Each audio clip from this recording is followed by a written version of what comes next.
What is going on, everybody, man? King Recon here.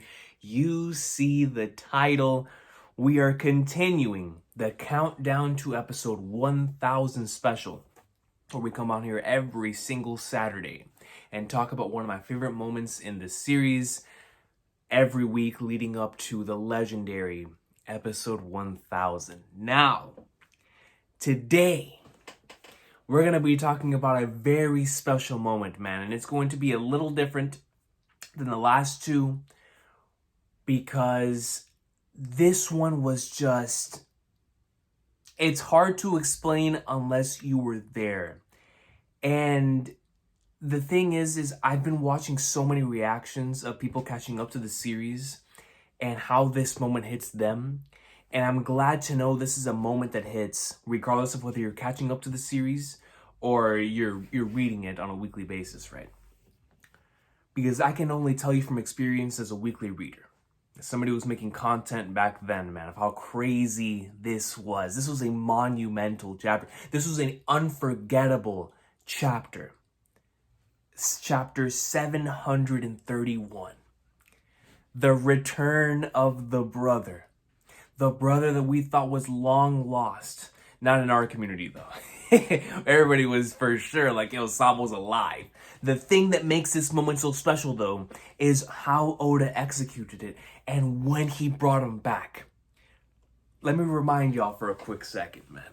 At this point in Dressrosa, craziness was going down. It was non-stop heat back to back. We had no idea what this man was truly about to bring for us, right? Chapter 729 ended with Doflamingo shooting up Law. I mean, just ba ba ba ba ba. Like he was playing Vanguard. Yeah!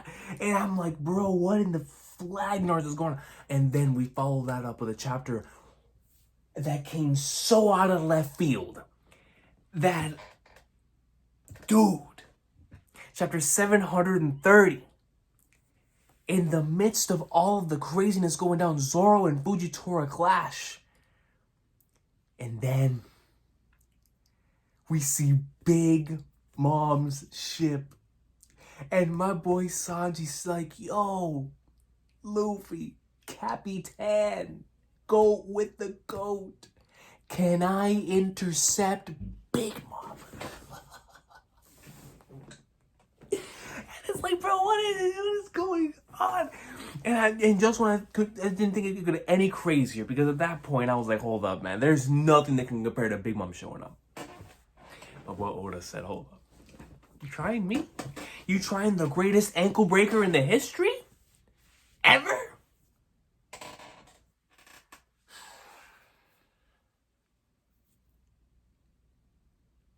You know something? Leading up to this chapter, because I believe chapter 731, because I know it came out towards the end of December, it came out way earlier than anticipated. And so I wasn't prepared for when this chapter was going to drop. So I wasn't home. This chapter dropped whenever I was at my friend's house. And I'll tell you what, man, when that chapter came out and I read it, it was just one of those moments, man, like where you're reading it and it hits you hard. It hits you so hard. At least it hit me on levels unforeseen. Because from the moment I started doing YouTube videos on the old channel, this was the first One Piece is the GOAT moment. You feel me? Like that I had the privilege of covering. And so for me, this was the week where honestly so many things came into play. And, you know, up until this point, because I had been covering the big three, didn't start Toriko yet, so it was mainly just the big three and like Kill La Kill. I never really did double videos in one day. Never really did that, you know, it was always the review and then maybe later on the week of discussion, right, for one series. But because I was covering those three series, and Fridays, or at the time was like Wednesday, Thursday, right, those were specifically for those, right, those chapters. And And so I would have an opportunity to do 2 of those in one day. I said, forget the other manga dropping today. Those are all non-existent to me right now. I spent that entire day. I think it was like after like 7 that chapter came out. That entire night recording nothing but One Piece content. I was like, recorded the review, and then came back and recorded the first unofficial afterthoughts. I just straight up labeled the thing, this is why I love One Piece. Or why I love, I don't even remember what it was called, but no, it was something about love, man. And it was like the realest thing I could have ever spit into the camera, bro. It was legit like 15 minutes of my heart and soul being poured into you, because y'all gotta understand, man, this was like the first, like,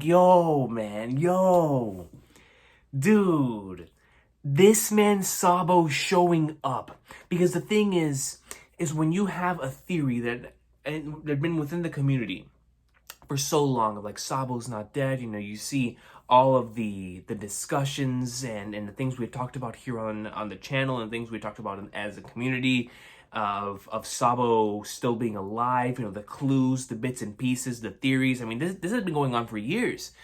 But whenever you had that in the middle of Dressrosa, I mean, if Sabo's gonna come back, none of us expected to be in Dressrosa, and especially not to get Ace's fruit. And it's like, yo, and it's the way that Luffy looked at him, bro. It just gives you goosebumps. Like, no way.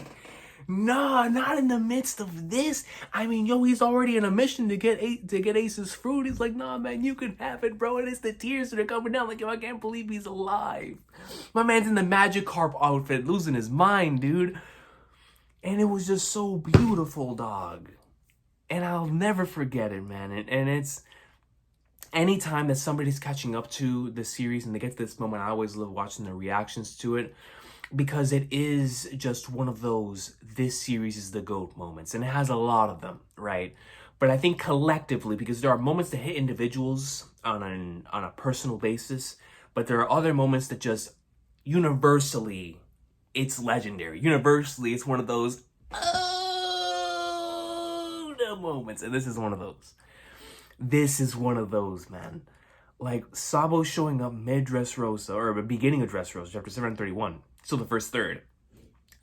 And it was just the timing, after 2 crazy chapters back to back, and he follows it up with one of the craziest chapters in the entire series, bringing back Sabo. And it's like, dude, unforgettable, man. Unforgettable. That was one of those weeks where, I mean, I hear about it all the time in the comment section that people got spoiled on the manga. That was the first time the anime onlys were like, I gotta read the manga. Because they got spoiled in this moment because of just how huge it was. This was huge. Now, and this was this was like in the coming of social media. So like Twitter existed, but it wasn't at its height to where it would be like a couple years later. Like, no. Like at the time, this was everywhere, man. I could imagine that this was just on every single platform. I didn't know about the Reddit trends or any of that stuff at the time, but the only websites I knew of, like Twitter, the Facebooks, the YouTubes, like this was everyone that was, I dare even say, like anime and manga fans were like, holy flappers, what's going on in that One Piece show? What is going on in the Yayo? Is it really that good? And over here as One Piece fans are like, y'all are missing out on the greatness, man. What's wrong with y'all, dog? Now, granted, this was in the middle of Naruto's 4th Great Ninja War, and Bleach was going in. This was in the midst of the 1,000-Year Blood War. I mean, I'm sure, I think that was the same week that like Master Masculine was, like it was a crazy week. But Oda was like, hold on a minute, son. Hold on a minute, player. I'm not done breaking ankles. So Sabo showing up will always be special to me, man.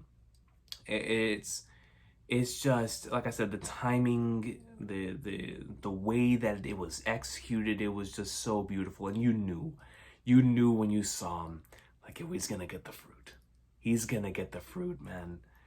And it just hit on a completely different level, because that's whenever I was like, this is the new world. Like, up until that point, because Fishman Island, such a great arc. Punk Hazard, that final stretch is unforgettable. And Dressrosa started off with one of the greatest beginnings to an arc up until this point. And everything was just popping off, and it was absolutely amazing. But to cap that all off with this, it was just, man, just even thinking about it now, I don't even know if I have the right words to say it right. Like Sabo's return, man. Sabo's return, son. And like I said, it's Luffy's reaction to it, you know, the shocked NL face, and is that Sabo? Who is that? When it finally hits, like, yo, that's Sabo. It's like both you have an emotional connection to it because you know how much this means to Luffy, considering that he's fighting for Ace's fruit, for the brother that he lost in his arms, right? Like, and he thought he lost this brother too, but to figure out that one of them is still alive, like, that just hits on a different level, just from a storytelling standpoint, just from your connection to Luffy. Right? You don't know much about Sabo. I mean, you know about him from the ASL flashback and how awesome of a character he is. But it's like, man, and then on the other hand, your brain is going like, oh, like, bro, this flipping dude brought in the legend. And it's at that point where you're like, man, what else could happen? Big Mom just showed up. By the time we all were like, yo, Big Mom's on that ship. Big Mom is on that ship. It is go time. It is go time, man. And in the midst of this, Sabo showed up. It's like, yo, anything can happen. Anything can happen, dude. And it led into so much greatness. But that was just the chapter, man. That was the chapter of that year, son. I mean, it was crazy. It is still to this day, like I said, I think back to it. Like, man, what a time. What a time. And to think that if I would have told myself all the way back then that I don't even know if that chapter is in consideration for being my favorite chapter post time skip, I would call you crazy. But the thing is that since that chapter has come out, we've had so many legendary moments that I think back to it and I'm like, yo, phenomenal moment. One of my favorite moments in the entire series. But I don't even think it's top 3. Yo, post time skip is some of the greatest moments ever. It's crazy. So that's how you know. This was the one of those. All right, man, we got some heat packing. We got some heat coming in. But this is just the beginning. But it's unforgettable, man. It really is. Chapter 731. It is one of those moments that, regardless of whether you're reading it on a weekly basis, whether you're watching it on a weekly basis, or you're catching up to it, it's going to hit you, man. Because it is one of those, it hits you on an emotional level, but it also hits you on a, man, he's been building up towards this whole time. And the fact that it's happening here, the way it was executed, it's just one of those, man. It's just one of those One Piece is the GOAT moments. And I'll always love it for that, man. But yo, y'all have an awesome day. Take care. Let me know what y'all think about this moment. I know we all have memories of this moment, regardless of whether you were catching up to it, whether you were watching it or reading it weekly at the time. Everyone has a story with this moment, man. Like I said, I'll never forget being in my friend's house and I had to walk home. I walked home. I read the chapter and I was like, bro, I gotta go home and record a video. Man. Like, and crazy stuff, man. It truly was one of those, like, man, I'm so glad that I'm a content creator to be able to express myself and talk about this chapter with other individuals. And I think that was, at that point in time, the biggest chapter we had, period, to talk about. So it was a crazy time. It definitely put One Piece on the map for a lot of people because they were like, yo, that's happening in that pirate manga? In the yo, we're over here like, y'all missing out. But yo, y'all have an awesome day. Take care. Sabo greatness. Can't wait for the next one, man.